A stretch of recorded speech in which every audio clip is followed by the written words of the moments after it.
si je vous fais cette vidéo, c'est pour vous parler des lectures, les dernières que j'ai faites, et donc revenir avec vous sur ce que j'en ai pensé. On va commencer par des petites choses toutes simples, c'est-à-dire les mangas que je me suis récemment achetés et que j'ai à peine reçus, déjà dévorés, c'est-à-dire le tome 6 de Magus of Librairie, que j'adore cette série et j'ai hâte de voir la suite alors que j'ai à peine fini le tome 6. C'est l'histoire d'un jeune homme qu'on voit pas ici. Ah, c'est nul. Il n'est même pas en... Non. Bref. C'est l'histoire d'un jeune homme qui est métis. Il est entre deux races, si je puis dire. Et lui, sa passion, c'est les livres. Il va donc décider, malgré que ça soit interdit dans son petit village, puisque c'est un métis, c'est pas un sang pur, si je puis dire, de rentrer par effraction dans la bibliothèque tous les soirs et de lire et de dévorer les livres, jusqu'à ce qu'il y ait une personne de la capitale qui arrive, une personne très haut placée dans la bibliothèque royale de la capitale, je sais plus c'est quoi le nom exact, et qui va le repérer et qui va lui confier une petite mission de protéger un livre. De choses en entraînant une autre, du coup lui il va décider de devenir comme cette personne et de... Je sais plus c'est quoi le titre honorifique, Kaina, voilà, c'est ça, devenir une Kaina, c'est une personne du coup qui prend soin des livres, qui part à la recherche des livres, des manuscrits, nanana, bref, et ils travaillent tous dans la grosse bibliothèque de la capitale, la grosse bibliothèque royale, bref. Et du coup il va faire le concours pour rentrer un peu comme nous dans la fonction publique en gros. C'est la même chose pour devenir médiathèque, bibliothécaire. Et bien là, c'est le même principe. Sauf qu'il va se rendre compte que son niveau à lui n'est pas du tout le même que les autres, puisque les autres viennent principalement tous de la capitale ou de grandes villes métropolitaines et ont un niveau scolaire bien plus élevé que lui, qui vient en gros de la basse classe très clairement. Et du coup, c'est hyper... positif parce qu'il y a plein de messages qui sont véhiculés dans cette histoire justement entre les différentes races, entre les différentes classes sociales, les différents genres et il y a beaucoup de messages justement de tolérance envers les différentes cultures, envers les différentes personnes et j'aime énormément. Là, dans ce tome-là en plus particulier parce que ça parle d'une personne qui se croit énormément supérieure aux autres parce qu'elle vient justement d'une classe assez élevée et donc du coup elle méprise tout le reste des autres étudiants. Et du coup, on a ce jeune homme qui tend une perche pour la ramener avec eux, pour lui dire « Ok, t'as le droit de croire ce que tu veux, mais en attendant, un minimum, c'est de respecter le travail des autres. » Enfin, il y a énormément de messages hyper positifs et hyper bien dans ce bouquin. Donc, je conseille vivement. Ensuite, petit manga que j'ai vu passer comme ça sur une... Je sais plus, je crois bien que c'est Thibaut. Enfin bref, je l'ai vu passer sur un compte et je me suis dit « Oh, le synopsis ça a l'air pas si mal, je vais peut-être me le prendre. » Sirius, grosse claque. J'ai adoré. C'est un tout petit, c'est un one-shot. Franchement, il n'y a rien à dire. C'est une pépite. C'est l'histoire de cette jeune fille qui a une très belle carrière devant elle, comment on dit, joueuse de tennis professionnelle. Et en fait, il va lui arriver un accident. Elle va faire une espèce de... Alors, je sais plus c'est quoi le terme exact, mais comme si elle faisait une crise cardiaque sur le terrain. Donc, elle va devoir subir une opération et sa carrière, du coup, est mise de côté. On l'a très bien fait comprendre que maintenant, son cœur était fragile et qu'elle ne pourrait plus devenir joueuse de tennis professionnelle. Et là, tout son monde s'effondre parce qu'elle est adolescente et elle a construit sa vie littéralement autour du tennis pour atteindre cet objectif, faire plaisir à sa mère qui était une ancienne joueuse de tennis. Et un été justement où elle est dans cette phase de rééducation, elle va rencontrer cette jeune femme qui, elle, est plus dans tout ce qui est astronomie. C'est son kiff, elle adore les étoiles, les planètes, elle est toujours avec son télescope sur le dos et de se rendre compte de l'immensité de l'univers et tout, enfin elle adore ça. Et ces deux jeunes filles vont se lier d'amitié, amitié plus, et une très belle relation va naître entre les deux et je suis ressortie quand j'ai fermé le livre, j'ai fait « Waouh !» J'ai adoré, c'est énormément beau, poétique, plein de beaux messages et direct j'ai envoyé un message à mes copines sur notre conversation de groupe en disant mais lisez-le en fait, c'est un one shot en plus, c'est pas comme si on partait pour une grosse saga avec énormément de tomes. Je dis oui, c'est très beau, très poétique, franchement je le conseille à tout le monde. Bon, un petit plus pour moi, il y a une histoire LGBTQ+, dedans, donc en plus ça véhicule d'autres messages hyper positifs, mais même au sein des relations qui peuvent être toxiques dans la famille, comment parler de communication et tout, il y a, dans ce tout petit truc, il y a énormément de sujets qui sont traités, très importants, et je dis bravo et un grand merci. Alors, L'update précédent, j'ai adoré, franchement, sa BD. Je me suis dit, waouh, c'est trop bien ce qu'il fait cet auteur et tout. J'en ai parlé avec ma collègue. Ma collègue a dit qu'elle n'avait pas du tout aimé parce qu'elle n'avait pas lu Mon ami Pierrot, mais elle avait lu une autre de ses BD dont elle n'a rien compris, celle dont je vais vous montrer. Lettre perdue de Tim Bishop. Et je dois avouer que je comprends. En fait, si on commence par celle-ci, on rentre pas du tout dans l'univers un peu loufoque de Bishop. Et même moi, dans celle-ci, je me suis sentie perdue et j'ai pas été sûre des messages qu'il a voulu véhiculer. En fait, l'histoire, c'est l'histoire de ce jeune homme qui attend désespérément une lettre de sa mère et donc qui surveille tous les jours, l'arrivée du courrier. On voit qu'on est dans un univers un peu post-apo, il y a beaucoup de pollution, les animaux, je sais pas si vous pouvez le voir là, il y a des animaux marins mais qui sont dans des scaphandres parce qu'ils ne peuvent plus vivre justement dans la mer est trop polluée et c'est le père de ce jeune homme qui a inventé ce genre de technologie pour que les animaux puissent sortir de leur habitat et avoir une vie quand même, enfin bref, il y a plein de trucs un peu justement SF dans cette histoire. Mais c'est pas ça le plus important. Le plus important, c'est que justement, ce jeune homme va partir faire une enquête pour savoir où est la fameuse lettre qu'il devait recevoir de sa mère. Et petit à petit, il va croiser donc la route de cette jeune femme, qui, elle, fait très clairement partie des services des renseignements. C'est une flic. Et de ce jeune homme qui, lui, enfin, de ce poisson, qui, lui, est un policier lambda, qui rêverait de faire une carrière de ouf, mais qui a très clairement pas une bonne intuition et qui fait que boulette sur boulette.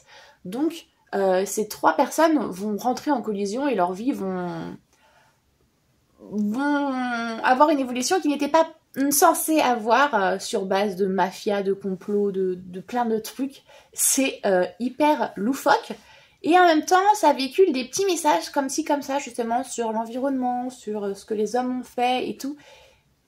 Mais du coup, c'est vrai que c'est pas une lecture premier degré à vouloir tout comprendre, je pense, que ce n'était pas le but de l'auteur. Et la fin m'a perturbée. Mais je me dis que c'est pas grave, parce que justement, il y avait plein d'autres petits messages en sous-texte qui montrent, qui parlent de dépression, qui parlent de deuil, qui parlent de plein de choses. Et je pense que justement, cette lecture, elle est à faire sans... Enfin, voilà, je vais vous montrer un peu des graphismes. Sans se prendre la tête, juste laisser passer le moment comme ça et voir ce que ça donne, en fait. Et je pense que c'est pour ça que ma collègue n'est pas rentrée dedans, c'est parce que il y a du sens, mais pas à premier degré. En fait, il faut juste prendre les messages en sous-texte, en interligne, qu'il faut laisser comprendre. Mais je ne sais pas si je suis claire là, j'ai l'impression de pas du tout être claire. Mais bref, voilà. C'est une lecture que j'ai bien aimée, mais que je ne mettrai pas du tout au niveau de Mon ami Pierrot, qui est aussi perché, mais qui pour le coup, les messages m'ont beaucoup plus touchée, étaient beaucoup plus présents et voilà. Donc, bonne lecture. Alors là, par contre, je pars sur une lecture qui m'a particulièrement touchée, que ce soit au niveau graphique, au niveau histoire, c'est Ne jamais couler. La preuve, en fait, comme les autres, je les avais empruntés à mes médiathèques pour les lire vite fait. Et au final, je me le suis acheté moi en perso pour l'avoir dans ma bibliothèque parce que j'ai trouvé l'histoire juste géniale. Et puis même, enfin, je vais vous montrer les graphiques, mais... j'adore, c'est typiquement le genre de choses que je kiffe. Vous voyez, vous avez des énormes images comme ça. Enfin, déjà, le style graphique me plaît de ouf. Et l'histoire, c'est l'histoire de cette jeune femme, en fait, qui... très clairement, c'est je pense totalement même biographique. C'est l'histoire de cette jeune femme qui a des kilos en trop et qui se pose pas mal de questions sur elle, sur son corps, sur la société, comment se faire aimer, comment se faire accepter, le regard que les gens peuvent poser sur elle et tout. Donc on va la suivre dans son combat avec son corps, de réussir à s'accepter ou pas, et par tout ce qu'elle va passer, par les régimes, par les relations toxiques, nanani nanana. Et évidemment, on touche à un aspect qui m'importe beaucoup, la grossophobie. Et du coup, je me suis beaucoup retrouvée dans ce personnage. Donc c'est peut-être aussi pour ça que ça m'a touchée et que direct je me suis dit non, cet ouvrage-là, il me la faut dans ma bibliothèque parce que c'est un énorme coup de cœur.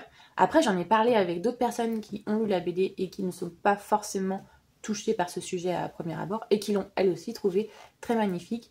Et qui la recommanderont à d'autres parce qu'elle est très belle graphiquement, le sujet est très important et voilà, il n'y a rien à dire de négatif sur cette BD.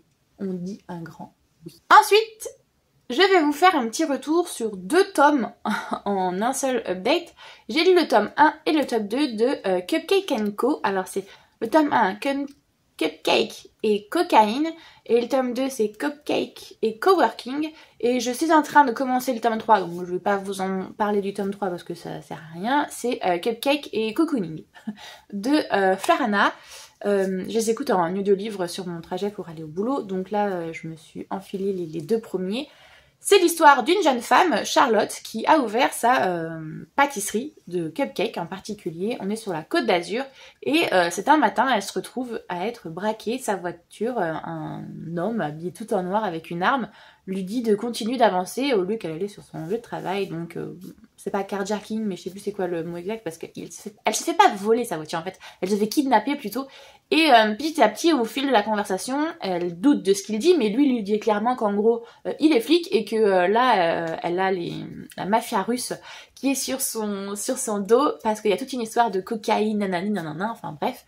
Elle se retrouve, alors qu'elle n'a rien demandé, dans une merde pas possible, sous couverture des témoins et tout, et évidemment entre ces 2 personnes, alors elle c'est franchement c'est une Bridget Jones à fond, c'est la gaffeuse, la fille un peu enrobée mais qui lui arrive que des conneries, que des merdes, elle se retrouve toujours dans des situations pas possibles, et lui c'est le flic de la brigade des stupes qui est toujours sous couverture, qui est très froid, très taciturne, qui a énormément de mal à communiquer et tout, enfin ses phrases c'est un mot en fait, hein. Il sait pas verbe, complément, sujet, non il sait pas faire ça. Donc du coup il y a une relation qui va se créer entre les 2, énormément de tension, et évidemment il est beau gosse en plus, donc une grosse tension sexuelle aussi va avoir lieu entre les 2. Enfin j'ai adoré, la preuve, j'ai dévoré les 2 tomes, mais je suis en train de finir enfin non, je viens juste de commencer le 3e et je vais finir la saga dans le même mois, parce que c'est énormément d'humour. Il y a plusieurs fois que je me suis retrouvée à rire toute seule. Même une fois où justement j'étais en pause déj et j'ai une collègue qui est passée en même temps que j'étais en train de rire, parce qu'elle est embauchée alors que moi j'étais en pause déjeuner, et elle me fait mais qu'est-ce que ça, et donc du coup je lui raconte en fait l'histoire, je lui raconte comment l'anecdote de ouf, et du coup elle rigole aussi. Mais voilà, il y a plein de petits trucs comme ça, donc bourrés d'humour. Les histoires sont plus loufoques les unes que les autres. Crédibilité 0, parce que dans la vraie vie, je ne pense pas que ça se passerait comme ça. Et même elle, plusieurs fois, elle le dit en mode, mais déjà rien que dans les films, ça se passe pas comme ça. Comment ça peut se passer comme ça dans la vraie vie? C'est pas possible. Ça ne peut qu'arriver qu'à moi. Et oui, ça ne peut arriver qu'à vous. Parce que il y a des choses qui sont pas réalistes. Ça ne peut pas arriver dans la vraie vie. Mais bon, on s'en fiche parce qu'on n'est vraiment pas pour lire un documentaire. On est vraiment là pour se détendre. Et du coup, c'est un livre plein d'humour, très feel good et très bonnes ondes aussi. Parce que elle a ce côté justement où c'est une fille qui ne correspond pas aux normes parce qu'elle est très gourmande, donc elle est un peu en surpoids et elle est très complexée par ça. Mais le gars lui dit très clairement que lui ça le dérange pas du tout, au contraire il la préfère comme ça qu'autrement. Bref, et il y a plein de... Enfin c'est vraiment good vibes. J'ai adoré, la preuve, j'ai hâte de lire la suite et de...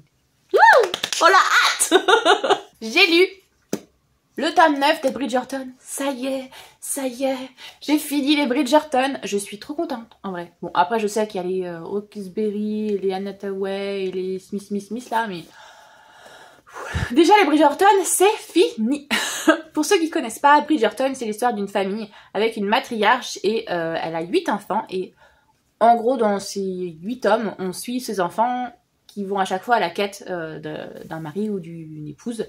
Et donc voilà, ces 8 enfants ont tous des histoires différentes. Il y en a, c'est des décalages entre leur classe sociale, d'autres c'est des complexes d'infériorité, d'autres c'est des problèmes de richesse, d'autres c'est des personnes légitimes ou illégitimes, enfin des bâtards et tout. Enfin bref, chaque truc a... des histoires d'amour différentes. Il y en a aussi, ce sont des remariages. Il y en a, ce sont des veufs. Il y en a, ce sont... Enfin, bref, il y a pas mal de cas, justement, à chaque fois qui sont traités. Et donc, du coup, c'est intéressant. Bien que j'ai un gros bémol, parce que dans les derniers, c'est moins. Mais dans les premiers, au niveau de la vision de la femme, on est très loin du respect. Et dans les derniers, c'est moindre. Dans les derniers, on sent qu'il y a beaucoup plus cette vibe féministe, et avec Héloïse, Francesca et Hyacinthe, on est franchement beaucoup mieux. Et dans les premiers, franchement, j'étais en mode... C'était difficile. Là, on arrive au tome 9, donc du coup, c'est quelques années plus tard. On a plein de petits passages, justement, de après leur tome à eux. En gros, c'est comme si on avait des épilogues bis. Et après, on a aussi une très belle histoire de leur mère, du coup, puisque leur mère est un peu une mère célibataire. Dans le bouquin, quand on le lit, en fait, elle est veuve. Le père est décédé il y a quelques années. Et du coup, elle, on retrouve son histoire d'amour avec ce défunt mari qu'on ne voit pas du coup dans les Bridgerton puisqu'il est déjà mort depuis une dizaine d'années. Et comment justement elle n'a pas refait sa vie et elle n'est pas triste de ne pas avoir refait sa vie parce qu'elle voulait pareil ou mieux, mais elle ne voulait pas moins. Donc du coup, c'était un choix de sa part de se dire que de ne pas vouloir se remarier par dépit. Et c'est très beau. Et ensuite, vers la fin, on a d'autres petites histoires de Whistledown. Parce que si vous ne connaissez pas, en gros, c'est l'histoire de la famille Bridgerton, mais quand même parsemée de petits problèmes, puisqu'il y a une chroniqueuse, un peu en mode gossip, qui à chaque fois fait des chroniques plus ou moins encensées sur les personnes de la haute société londonienne, et donc Mrs. Whistledown. Je n'arrive pas à le prononcer, on s'en fout. Et donc là, on va voir d'autres chroniques, et avec cette petite chronique, on n'était pas au courant puisqu'elles ne font pas partie des vies de Bridgerton, on va découvrir donc d'autres petites romances qui se sont liées, et du coup, c'est pas mal du tout, j'aime énormément. Ça me donne presque envie de lire les autres, mais je dis bien presque, parce que vu le nombre qu'il y en a, j'ai un peu la flemme, et il y a plein d'autres sorties que j'ai très envie de lire, donc je me dis... Ouais, le jour où je serai dans ma grosse vibe, où je veux relire de la romance, peut-être. Mais pour le moment, on va rester sur ma vibe plus SF. Donc ça y est, les Bridgerton, c'est fini, on n'en parle plus. Ensuite, j'étais pas trop sûre de moi au début quand je me suis lancée dans cette lecture. Et puis au final, j'ai complètement adhéré. La haine qu'on nous donne de Angie Thomas. Je l'ai à moitié lu et à moitié écouté un audio-livre sur Next Story. C'est l'histoire de cette jeune femme, Star, qui vit très clairement dans les ghettos, alors c'est Garden Isle, je sais plus le nom, enfin bref, je sais même plus c'est quelle ville, mais elle c'est une personne de couleur, elle vit dans le ghetto, mais ses parents pour le sortir de cet univers-là vont la mettre dans une école de Bourges depuis toute petite, du coup elle est dans une autre école bien plus loin dans la ville. Elle a deux identités en gros. Quand elle est dans son quartier, elle joue son rôle de personne de couleur et avec un certain argot et tout et tout. Et quand elle est dans son école de blanc, très clairement c'est comme ça que c'est dit, elle joue un autre rôle d'une star plus polissée, plus élégante, plus... Voilà, faut pas qu'elle en fasse trop des caisses parce que sinon justement elle va être la noire du ghetto et c'est l'image qu'elle ne veut absolument pas renvoyer. Donc on a ce personnage qui est sur deux identités, qui a du mal à faire rencontrer les deux et qui a du mal à se retrouver entre tout ça. Et va se lier à ça le fait qu'un soir, lors d'une soirée, il va y avoir des coups de feu et un flic va tirer sur son amie de 3 balles dans le dos et elle va être témoin de cette scène. En fait, il y a tout le système judiciaire américain qui va se mettre en place et en même temps la haine des... noir pour cette injustice qui n'est pas la première et qui n'est pas la dernière et qui est justement énervant et révoltant et tout à fait normal de se révolter pour ce genre de situation. Donc on est aussi dans cette loi du silence parce qu'il y a énormément de gangs, de rivalités, tout et tout dans ce quartier, mais en même temps se révolter parce que c'est pas juste, son ami n'aurait pas dû mourir et encore moins comme ça. Et enfin bref, il y a plein de sujets justement qui sont traités de racisme de personnes de couleur, mais le racisme aussi anti-blanc, puisque elle-même sort avec une personne blanche et c'est pas forcément très bien vu, surtout par son père. Enfin bref, il y a pas mal de sujets qui sont traités et qui sont très très bien faits. Je peux pas dire que je comprends, parce que je ne suis pas dans cette situation, donc je peux pas, je ne le vis pas, donc je ne peux pas le comprendre. En revanche, je fais un gros parallèle parce que les émotions, je les ai tout à fait compris et je les ai tout à fait ressenties, puisque c'est très bête, hein, mais c'est une classe opprimée sur une autre, mais je le vis au jour le jour de la même manière. On met en parallèle les blancs et les hommes, et les noirs et les femmes, et du coup, je me suis retrouvée à ressentir des émotions que, oui, j'ai déjà ressenties, me balader dans la rue. Je n'ai pas peur quand il y a un flic, mais par contre, oui, j'ai peur quand je suis toute seule dans la rue et que je vois qu'il y a un homme sur l'autre côté du trottoir. Bah oui, ça me fait peur. Donc, beaucoup de moments, j'ai compris ce que les personnages ressentaient parce que je l'ai vécu, mais dans d'autres situations et pour d'autres formes de discrimination. Donc voilà, j'ai mis, en lisant, j'ai pris énormément de recul et pour mieux comprendre ce phénomène que, comme je vous dis, je ne peux pas vivre parce que je suis une personne blanche, donc je ne peux pas me mettre à la place d'une personne racisée, je ne vivrai jamais ce qu'elle vit. Par contre, je me mets à sa place puisque j'ai été discriminée, mais d'une autre manière. Moi, c'est pas le racisme, c'est le sexisme. Donc voilà, je fais ce gros parallèle pendant toute ma lecture et du coup, ben oui, je comprends tout à fait le sentiment d'injustice, le sentiment de haine des fois qui peut naître et de colère qui a envie de sortir. Donc voilà. Et j'ai trouvé justement cette lecture très importante et très bien et je comprends le phénomène qu'elle a eu parce qu'elle te fait passer par pas mal de sentiments et d'envie de révolte et de tout casser parce que des situations ne sont pas normales et enfin bref, ça serait un monde utopique, je pense, que tout soit tout beau, mais il y a encore énormément de combats à faire et oui, il faut se battre encore malheureusement pour que tout le monde ait les mêmes droits que les autres. Et c'est révoltant. Mais en même temps, voilà. J'ai vu qu'en plus dans ma médiathèque, on venait juste d'avoir un autre tome de cette saga. Je sais plus c'est quoi le bouquin rose noir ou je sais plus, enfin c'est l'histoire du papa de cette jeune femme du coup qui a un rôle très important dans cette histoire et je me tâte à le lire mais j'ai un peu peur parce que du coup c'est plus une histoire de gang et tout donc j'ai un peu peur de moins être dedans que dans vraiment cette histoire là c'est vraiment comment devenir militant très clairement, comment résister à cette oppression et aux injustices qui me ressemble beaucoup plus que l'histoire de gang et tout donc je vais me laisser tâter, peut-être, j'irai, mais pas sûr. Mais en tout cas, celui-ci, je le recommande à 200%, il est juste génial. Dernière lecture dont je souhaitais vous parler, Les couilles sur les tables, c'était l'essai que je devais lire ce mois-ci. Je vais essayer de le continuer, mais très clairement, comme vous pouvez le voir, j'en suis à la moitié et j'adhère pas. Alors, je n'adhère pas au... C'est pas que je n'adhère pas aux propos. Hein. Je suis tout à fait d'accord avec toutes les revendications, comme quoi il y a de la discrimination, nanani, nanana, ça, je suis une féministe convaincue, il n'y a pas de souci, le sujet n'est pas là. Mais la manière dont c'est écrit, la manière dont c'est retranscrit, ne me plaît pas en fait. J'arrive pas à le lire, j'arrive pas à rentrer dedans, et c'est plus une corvée qu'autre chose.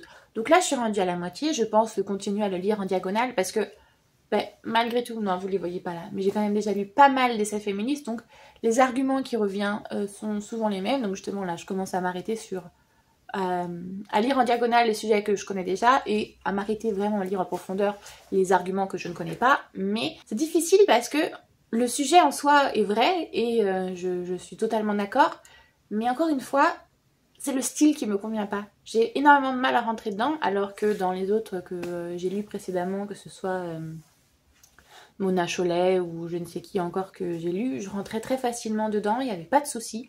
Mais là j'y arrive pas. Et c'est pas une question que... là on parle plus justement de masculinité que de féminité, puisque j'ai lu On ne naît pas homme de Daisy, je sais plus le nom de l'auteur. Donc, et là on parle justement de beaucoup de masculinité, nanani nanana. Et ça me dérangeait pas du tout puisque le sujet était à peu près le même, mais la manière de le présenter et le vocabulaire tout simplement, hein, la syntaxe, était beaucoup plus oral, beaucoup plus parlant pour moi que là c'est trop lourd. Voilà, j'ai beaucoup de mal, là c'est lourd pour moi. Donc je vais le finir en diagonale. Alors ça doit être une bonne lecture, mais c'est pas pour les premiers essais par exemple que vous lisez sur le féminisme, non.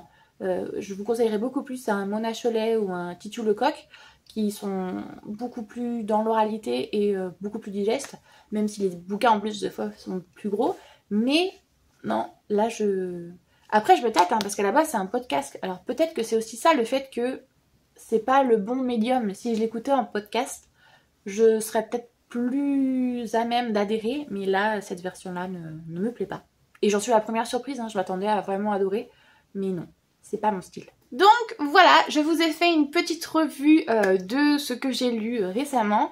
Là, je vous fais cette revue très rapidement parce que je vais partir au fin du mois au Portugal. Et donc, du coup, j'avais besoin de vous faire un petit medley de tout ce que j'ai lu avant, histoire que vous ayez cette vidéo pendant que moi, je serai tranquillement au Portugal. Au Portugal, j'espère pouvoir lire un max le soir tranquillement sur la petite terrasse et tout. Mais c'est absolument pas sûr. Donc, vu que je ne suis pas sûre de pouvoir lire beaucoup jusqu'à la fin du mois, au moins vous aurez ça. Et puis, voilà.